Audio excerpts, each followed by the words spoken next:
Assalamu alaikum. I am Dr. Aisha. Our topic of discussion for today is extensors of knee. Before starting the muscles, I would give you a brief introduction about compartments of the thigh, how these compartments are formed, and what is the significance of these compartments.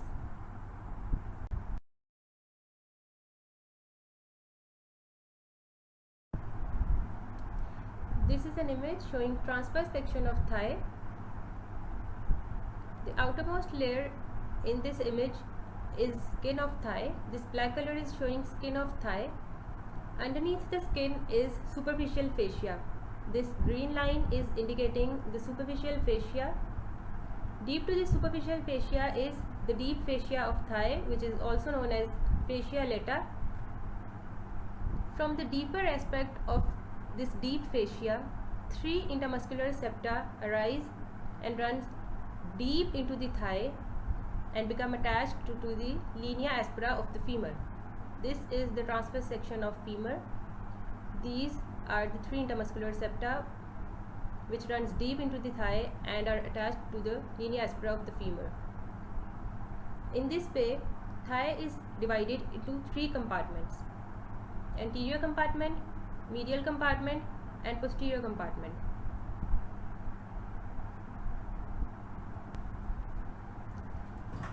Each compartment has its own blood supply and nerve supply. As you can see in this image, main nerve supply of the anterior compartment is bifemoral nerve. Main nerve in the medial compartment is obturator nerve, and nerve supplying the posterior compartment is the sciatic nerve. Muscles of the medial compartment are also known as adductor muscles, whereas muscles in the posterior compartment are also known as hamstring muscles. In addition to this, each muscle is further surrounded by its own sheath of fascia, which is also known as perimysium. We'll talk about these compartments in detail later on. Our topic of discussion for today is anterior compartment. Anterior compartment is further divided into 2 groups. Muscles having same action and same nerve supply are categorized as one group. In this way, anterior compartment is divided into 2 groups. First group includes the muscles which causes flexion at the hip joint. Second group includes the muscles which causes extension at the knee joint. We'll talk about extensors of the knee in our today's lecture. Now, talking about extensors of the knee joint. Main extensor of the knee joint is quadriceps femoris muscle. Quadriceps femoris forms the main bulk of anterior thigh muscles. It covers almost all the anterior aspect and sides of the femur. It consists of 4 parts. As you can see here, all these 4 parts constitute the quadriceps femoris muscle. The first part is rectus femoris. Then comes vastus medialis, vastus lateralis, and vastus intermedius muscle. We will talk about origin and insertion of these muscles individually. Let's start with the rectus femoris muscle first. Rectus femoris covers the anterior aspect of the thigh. It arises by 2 heads, straight head and a reflected head. Straight head arises from anterior inferior iliac spine of ilium. Reflected head arises from part of ilium just superior to the acetabulum. This is the origin point of the rectus femoris. This rectus femoris is inserted through a common tendon which is known as quadriceps tendon, which you can see here. This is the quadriceps tendon.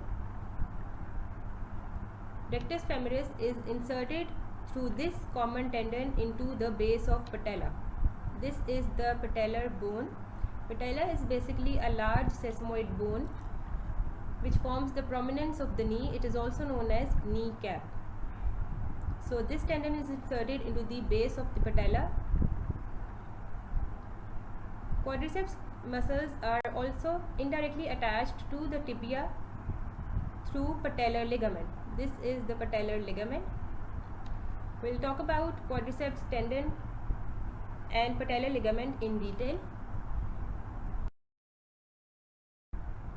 Here is an image showing insertion of the quadriceps muscle and formation of the patellar ligament.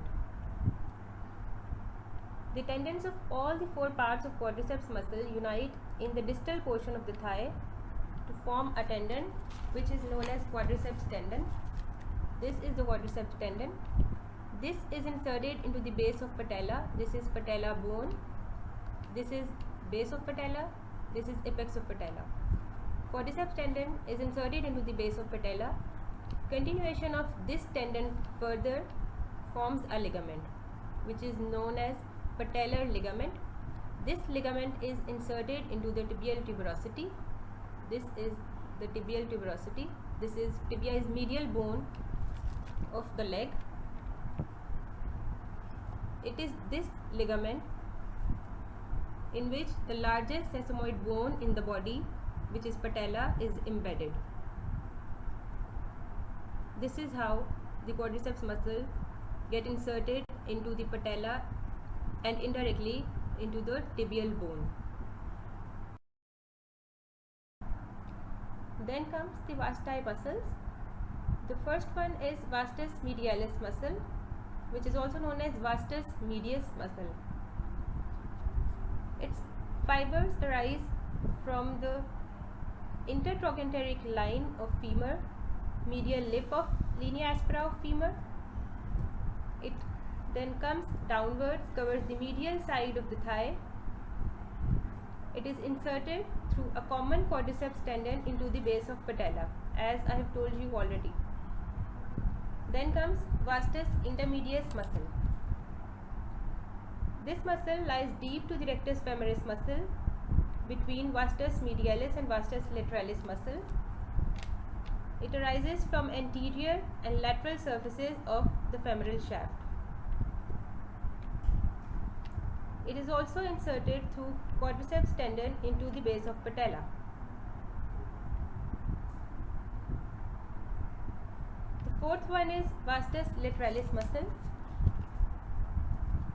Vastus lateralis arises from the intertrochanteric line of femur, root of greater trochanter, this is greater trochanter of femur, and through the lateral lip of linea aspera. It is the largest component of quadriceps muscle. It covers the lateral side of the thigh. It is then inserted through the quadriceps tendon into the base of patella. In addition to this attachment, both medial and lateral vasti muscles are also attached independently to the patella and form aponeurosis, which is known as medial and lateral retinaculars. This is an image showing medial and lateral retinacula formed by vastus medialis and vastus lateralis muscles respectively. This is vastus medialis muscle. This is vastus lateralis muscle. Both these muscles are forming retinacula. This one is medial retinaculum. This is lateral retinaculum. And this one is patellar ligament, which is also known as ligamentum patelli. The function of these retinacula is to reinforce the joint capsule of the knee joint on each side of patella. They give strength and support to the knee and patella. They also play an important role in keeping the patella aligned over the patellar surface of the femur.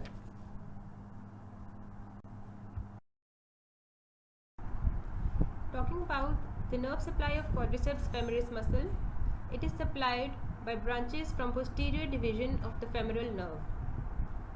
Femoral nerve, as you can see here, is the largest branch of lumbar plexus. It is formed from the anterior rami of nerve roots L2, L3 and L4. This femoral nerve divides into two divisions, anterior division and a posterior division. Posterior division further gives off branches which supply the extensors of the knee joint. As you can see here, these are the branches which supply the quadriceps femoris muscle. Quadriceps femoris is the great extensor of the leg. Its main action is extension at the knee joint. Concentric contraction of quadriceps femoris to extend the knee against gravity is important during rising from sitting position, during climbing and walking upstairs, and during running and jumping. In addition to this action, rectus femoris also acts as a flexor at hip joint. As rectus femoris is a two-joint muscle, which means it is attached to the hip bone as well as tibia through patellar ligament. It crosses two joints. That is why it is capable of flexing the thigh at the hip joint and extending the leg at the knee joint. Rectus femoris is the only part of quadriceps femoris that crosses the hip joint and acts as a hip flexor. The other three parts acts as extensor of the leg only. They don't have any action at the hip joint.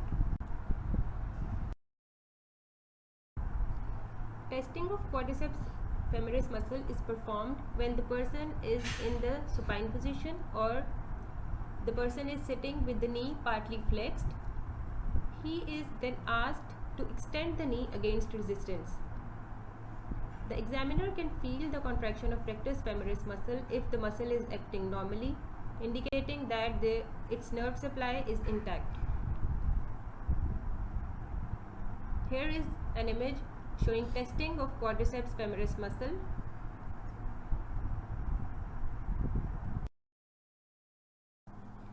There is another small muscle related to the anterior compartment of thigh, which is known as articularis genu muscle or articularis genus muscle.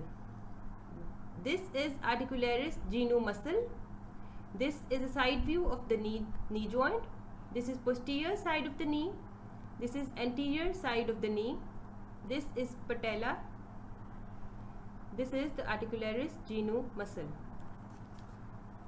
This muscle of the knee is basically a derivative of vastus intermedius muscle. It is attached superiorly to the inferior part of anterior aspect of femur and is inserted inferiorly to the synovial membrane of the knee joint and walls of the suprapatellar bursa. This is suprapatellar bursa, which is located just above the patella and is related to the inferior part of femur. Function of this bursa is to reduce the friction of patella and lower part of the femur. Now talking about function of the articularis genu muscle. As it is obvious, due to its insertion into the suprapatellar bursa and synovial membrane of the knee joint, it pulls the synovial membrane superiorly during extension of the leg. It prevents folds of membrane from being compressed between the femur and patella within the knee joint during extension of the knee. Talking about its nerve supply, it is also supplied by posterior division of the femoral nerve as the rest of anterior compartment muscles.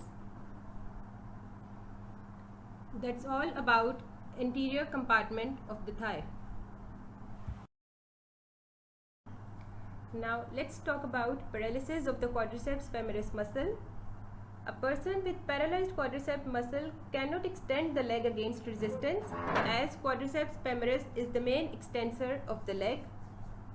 They commonly walk with a forward lean, pressing on the distal end of the thigh with their hand as the heel contacts the ground to prevent flexion of the knee joint.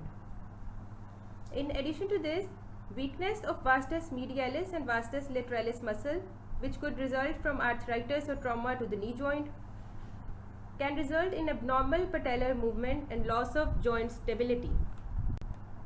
That's all about the anterior compartment of thigh and clinicals. Thank you.